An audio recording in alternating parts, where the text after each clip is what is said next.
Repakol, kung bago ka lang dito sa channel ko, ako nga pala si Kuya Totoy. Nagbabasa ako ng mga horror stories at mga dark histories dito sa aking channel. Kung gusto mo ng mga ganong content, don't forget to subscribe at i-click mo na ang notification bell para updated ka every time na mag-a-upload ako. Simulan na natin ang kwentuhan ngayong araw.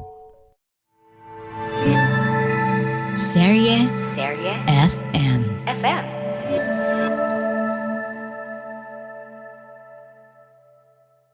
Ang nakaraan sa Kilabot Pinoy Horror Stories.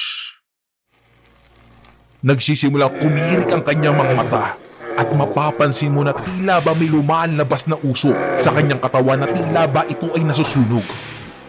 Ako ang sagutin mo. Sino ka? Matapang na pagtatanong ni nanay.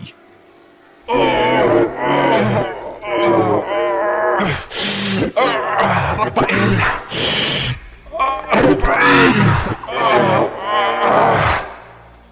Rafael. Yun pala ang pangalan ng misteryosong lalaki. Rafael. Hating gabi na nung may ibang dumating. Akala ko nung una ay si Sam. Kasi kamukhang kamukha niya ito. Uy, Paeng! Tara dito, upo ka muna. Pagtatawag ni Bobby. Nagtaka ako noong mga sandaling iyon, Kuya Totoy. Kung takot sila kay Sam, bakit kay Rafael hindi? Asikasong-asikaso pa nga nila eh, kahit si Bobby. 3:00 na ng madaling araw, ngunit hindi pa rin ako makatulog. Nakadungaw lang ako sa bintana nila Bobby na gawa sa kawayan. Kita mo yung nasa labas. Hindi ko alam pero may nakita akong parang dumaan. Tumayo ako tsaka tiningnan ito.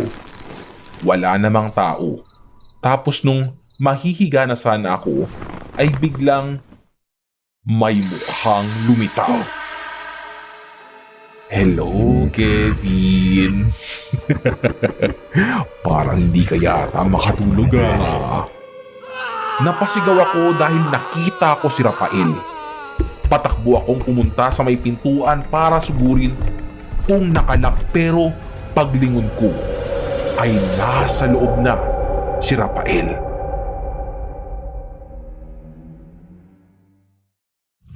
Sa pagsabit ng gabi at pagpikit ng iyong mga mata, lagi mong itatanong, ligtas ka ba?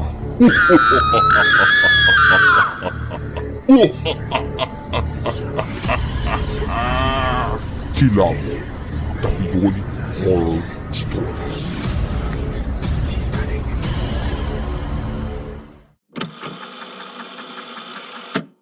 Please lang, Rafael. Wala naman ako ginagawang masama sa'yo. Tantanan mo na ako, please lang. Please lang. Lumabas ka na! Lumabas ka na! Sabi ko. Lumabas? Ayoko nga. Sino ka para utusan ako? Tsaka may pag-uusapan tayo, Kevin. Kaya umupo ka muna dito. Parang may sariling buhay na naman ang katawan ko. At umupo ako sa tabi niya. Mag-usap nga tayo. Bakit ka ba natatakot sa akin? Bakit ba ako yung pinagbibintangan mo? Ha? Sabi ni Rafael. Narinig niya ang pag-uusap namin ni Bobby kanina. Ano bang gusto mo sa akin, Rafael? Pagtatanong ko. Wala naman. Halika, iuuwi na kita. Sabi niya. Ganun pa rin ang setup. Sunod-sunuran ako sa kanya. Palabas na kami ng highway at halos wala ng katao-tao sa paligid. Ako na lang at si Rafael. Kasi sigurado ako na hindi tao si Rafael. Wala siyang anino at kanina ko pa napapansin iyon habang naglalakad kami. Nawawala na ako ng pag-asa nung may narinig akong isang motor. narinig ko na nagmura si Rafael. Humarang sa daraanan namin yung motor. Nagngitian si Sam at si Rafael. Naiiyak na talaga ako noon. Tingin ko kila Dean noong mga oras na iyon ay parang anghel na bumagsak sa lupa upang iligtas ako sa sitwasyon ko ngayon. "Hoy Kev!" tawag sa akin ni Dean. Hindi ko alam kung tatakbo ako o ngangawa. "Tara na Kevin! Libre mo kaming lugaw ah. Text-text ka pa dyan na papasundo ka. Pa-VIP ka masyado ah." Tulo na ang uhog ko noon, kaso ayaw pa rin kumilos ng katawan ko. "Dean," dumapit si Rafael sa kanila. Nakangiti pa rin silang dalawa. Si Sam at si Rafael. "Kuya Rafael, kamusta na? Lalo tayong pumupogi ah." Tumawa siya noon. Doon na ako nakakilos. Tumakbo agad ako. Nilampasan ko lang siya. At saka ako sumakay sa motor. Nagpaalam lang si Sam at pinaandar niya na ulit ang motor. Wala kaming kibuan kahit na nasa lugawan kami. Hindi naman nila ako pinagbayad. Napansin ko na lang na nanginginig na pala ako nung hawakan ni Dean ang kamay ko. "Kev, may ginawa ba siya sa'yo?" Pag-aalalang tanong ni Dean. Wala naman. Pero akala ko talaga mamamatay na ako eh. Sabi ko. "Iwasan mo munang pumunta sa amin kung hindi mo ko kasama, Kevin," sabi ni Dean. "Bakit? Ano ba yung pinsan mo, Sam? Bakit ganun? Siya yung aso, diba? Aswang siya. Parang ikaw. Diba?" Sabi ko na medyo napalakas ang boses ko. Kung kaya naman ay nagtinginan ang ibang tao sa paligid namin. Pagkasabi ko noon ay nagtinginan silang dalawa. Tapos parang mga tanga na tumawa. May papalo-palo pa ng kamay sa mesa. Pinagtitinginan kami ng iba na kumakain. Anong nakakatawa? Pagtatakang sabi ko. "Sabi mo kasi, aswang siya." "Kevin naman." Natatawang sabi ni Dean. "Magpapalusot pa kayong dalawa." Inisa-isa ko yung mga pangyayari na naibigay sa akin ng konklusyon na aswang kayo. Naaalala ko pa rin yung biglang paglitaw mo nung dapat hahampasin ni Kuya Pyok si Dean, yung 3 manghihilot. Pati yung dun sa 7 lalaki na binugbog mo. Hindi normal yon. Hindi normal. Hindi kaya ng normal na taong gawin yon. Aswang ka! Aswang kayo! Sabi ko.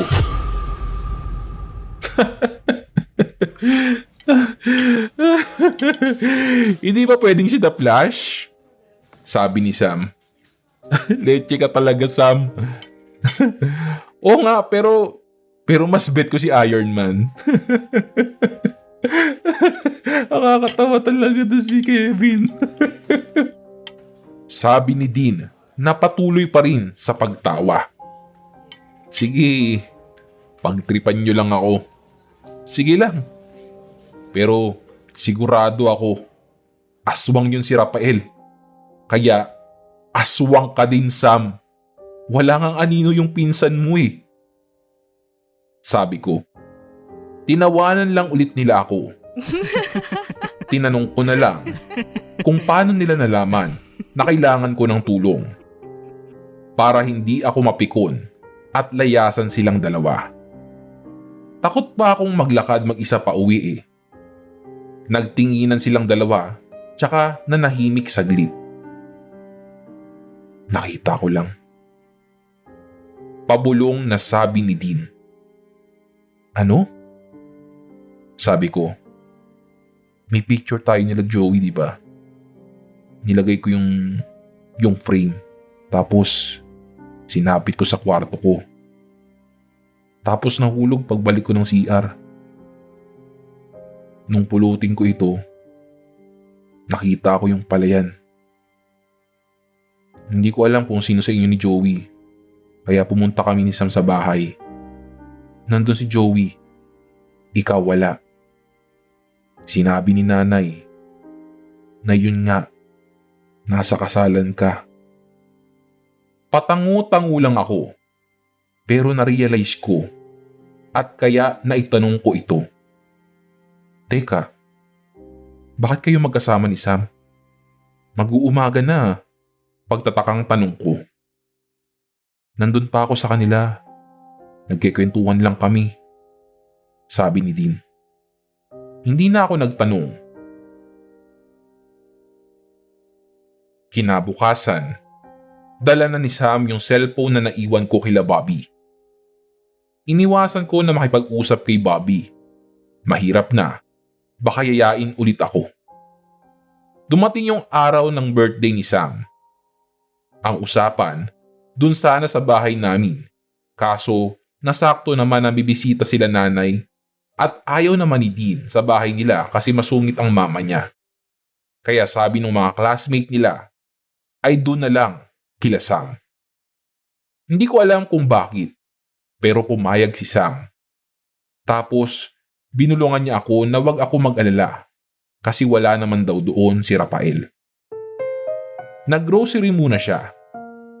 Nakakatawang isipin na may sasakyan siya pero halos lahat ng mga condiments ay wala siya. Paano kaya siya kumakain?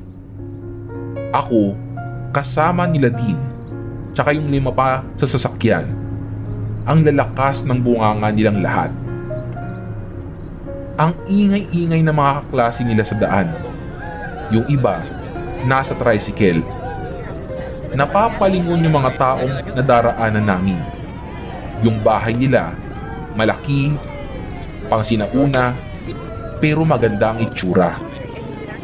Pinakamalaki ang bahay nila sa lahat, sa lugar nila.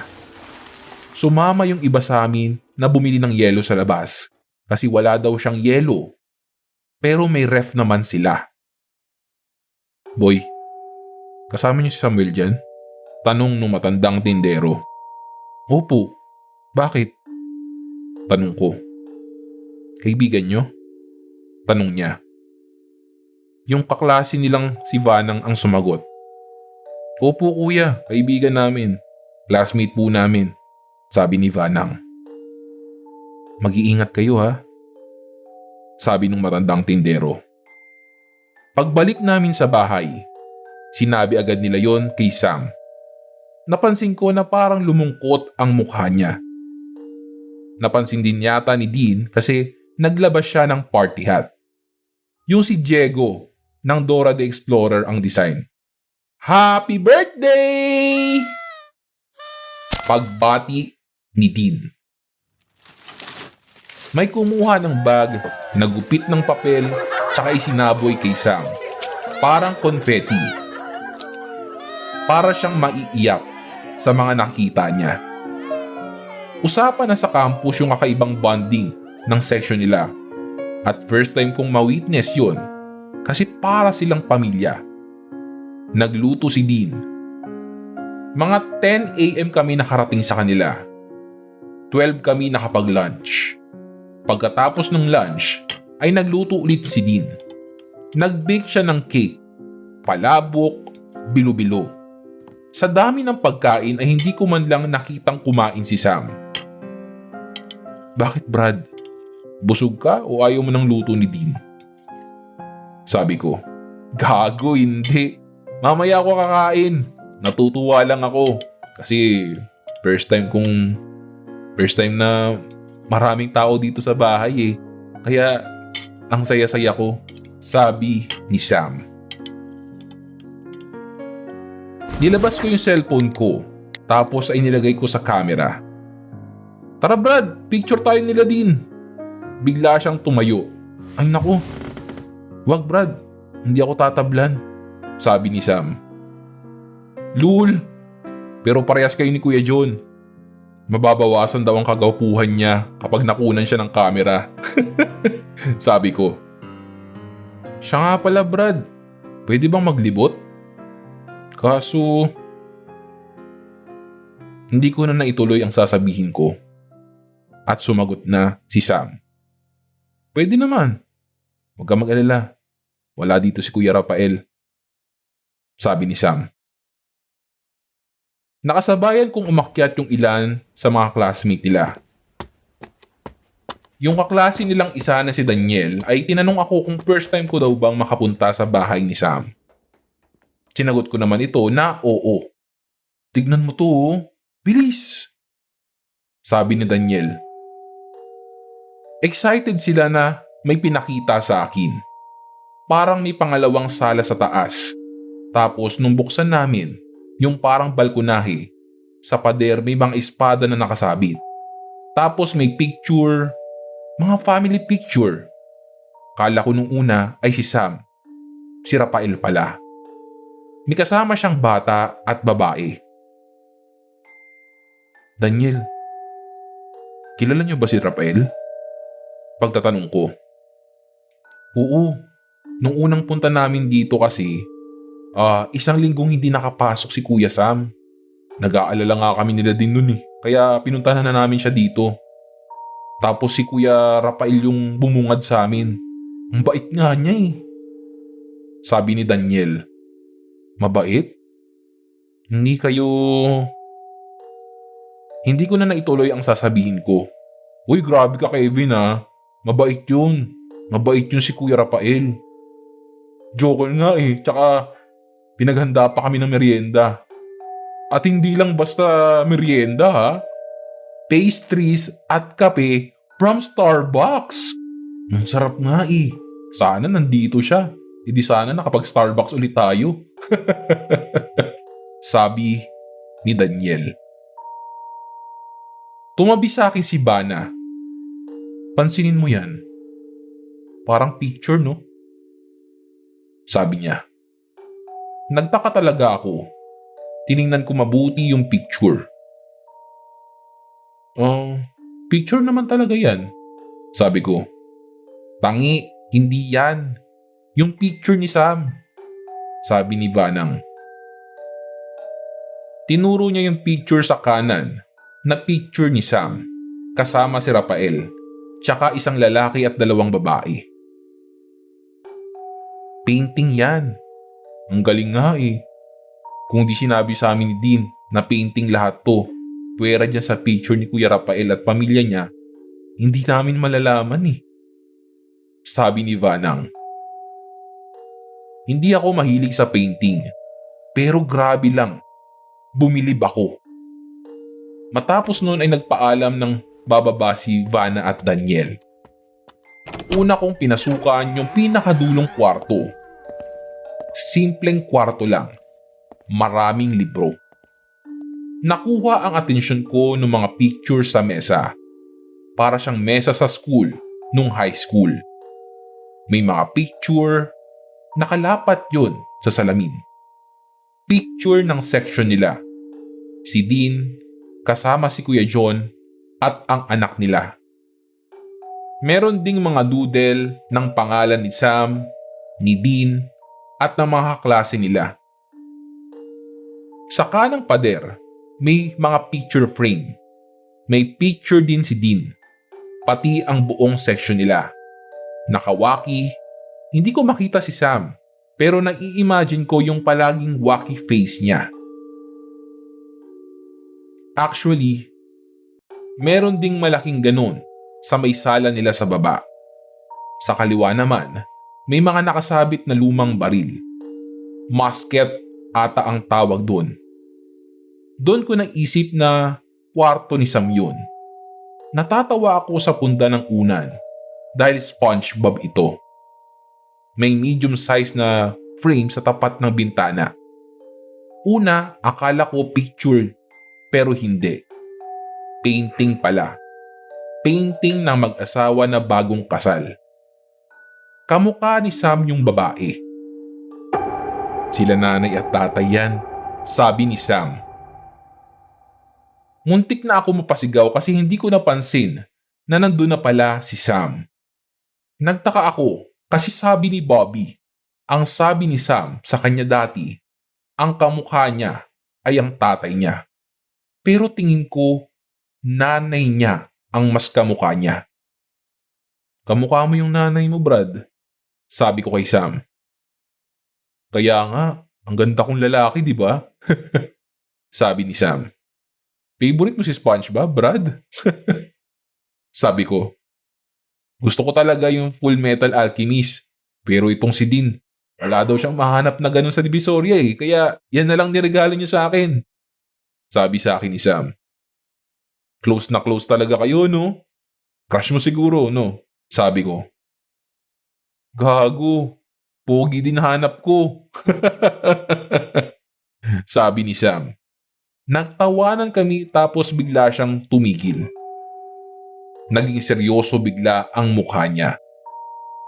Pero Kev, may tanong ako sa'yo. Sabi niya. Ano naman yun, Brad? Parang seryoso yan ah. Sabi ko.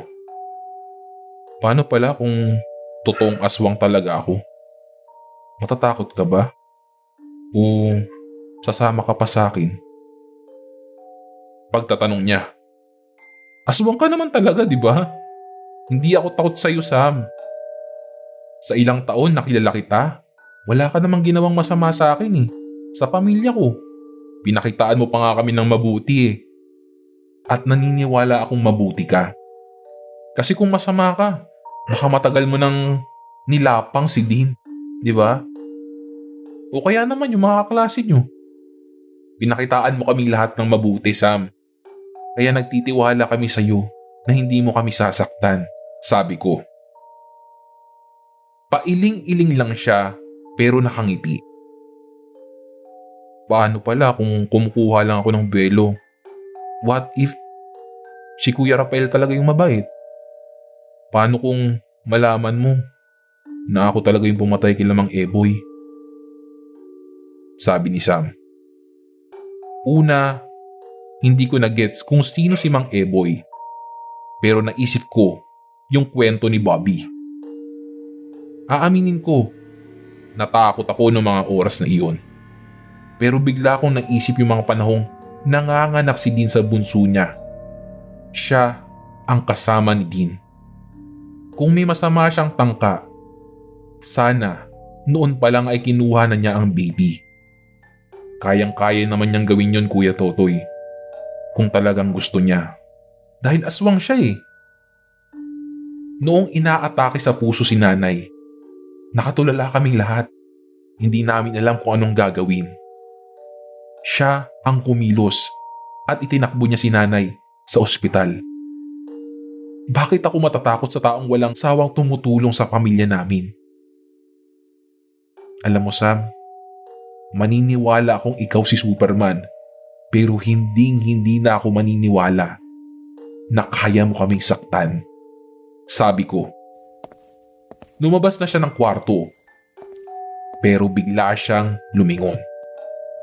Kevin, yung totoo, hindi talaga ako aswang. Ako si Batman! Masyado na tayo seryoso, Brad. Pabirong sabi ni Sam. Hindi pa rin talaga malinaw sa akin kung ano ba talaga siya. Kahit anong pilit ko kay Dean, hindi niya sinasabi o sinasagot ng matino ang tanong ko. Pero malakas ang radar ko. Talagang aswang siya. Aswang na nagbagong buhay na. Dagdag ko lang tungkol sa ability ni Dean. May aksidenteng nangyari dito sa amin. Hindi ito recent. Karambola ng sasakyan. Pinatawag ng hepe ng pulis si Dean kay Kuya Ray na isang pulis din. Kasama ako ni Kuya Ray nung sinundo namin si Dean sa kanila. Una pa nga ay ayaw siyang payagan ng mama niya. Bakit daw kailangan siya? Nalaman ko kung bakit nung makarating kami sa bahay ng hepe. Hindi police station. Sa bahay kami dumiretso. Halatang takot si Dean. Hindi niya ako pinaalis kahit sabi ng hepe na dun daw ako sa labas. Wala si Kuya John. Siyempre, nasa trabaho ito. Sir, baka pwedeng dito po muna si Kevin. Sabi ni Dean. Okay, Pero gusto ko na sa atin lang to Anak ni Gov yung isa sa biktima. Ayoko namang isipin niya na ginagawa ko ito na hindi dumadaan sa legal procedures. Pumunta na kayo dun sa ospital, sabi ng hepe. Umiling si Dean. Sir, dun ko po gusto pumunta sa sasakyan. Ayoko po sa ospital, sabi ni Dean. Okay, sige. Winchester, samahan mo sila ng kapatid mo. Nasa may intersection yung banggaan. Tumba yung poste, kaya walang ilaw sa palengke. Sa tapat ng poste ay puro dugo. Sa gilid, nandoon yung isang van. Nasa gitna ng kalsada yung motor. Yung isa pang kotse, nasa malayo. Lumapit siya sa van, tsaka hinawakan yung van. Pumwesto ako sa likod. Akala ko, magkokolaps kasi siya. Napaupo lang siya, tapos hingal na hingal.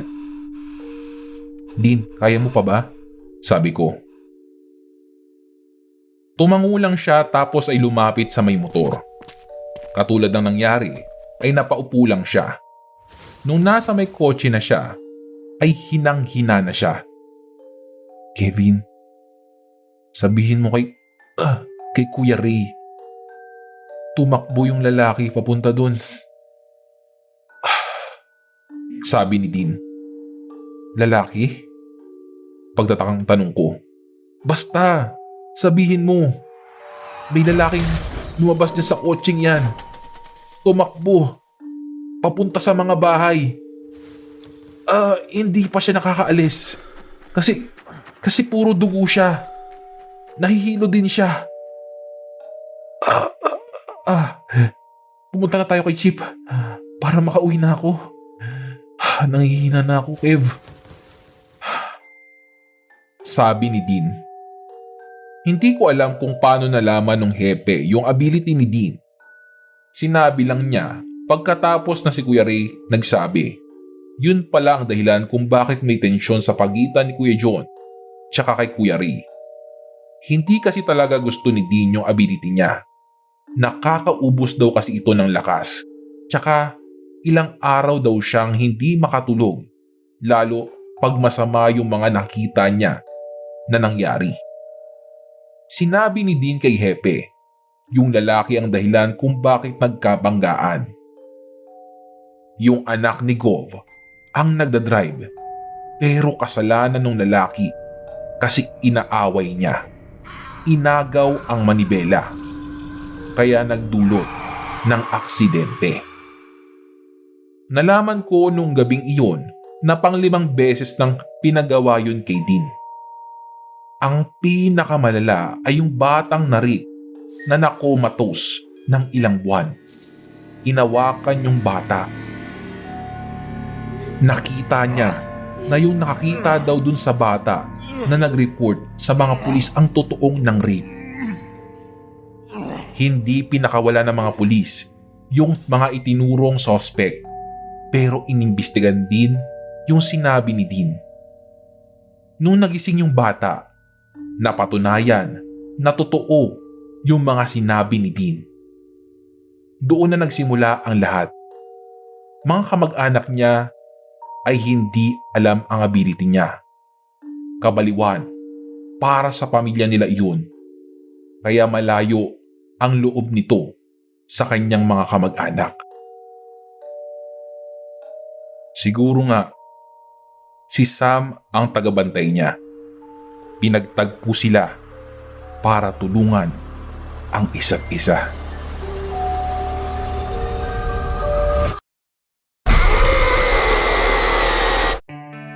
Nagustuhan mo ba ang kwento natin ngayon sa Kilabot Pinoy Horror Stories? Like and subscribe na sa aming YouTube channel. Give us 5 stars rating. Kung may sarili kang nakakatakot na kwento, ipadala ito sa aming Facebook page o sa kilabotstories2021@gmail.com. Huwag kalimutang i-click ang follow button at notification bell sa Spotify para sa updates sa bagong episodes. Hanggang sa susunod na kwentuhan mga repakol. Paalam!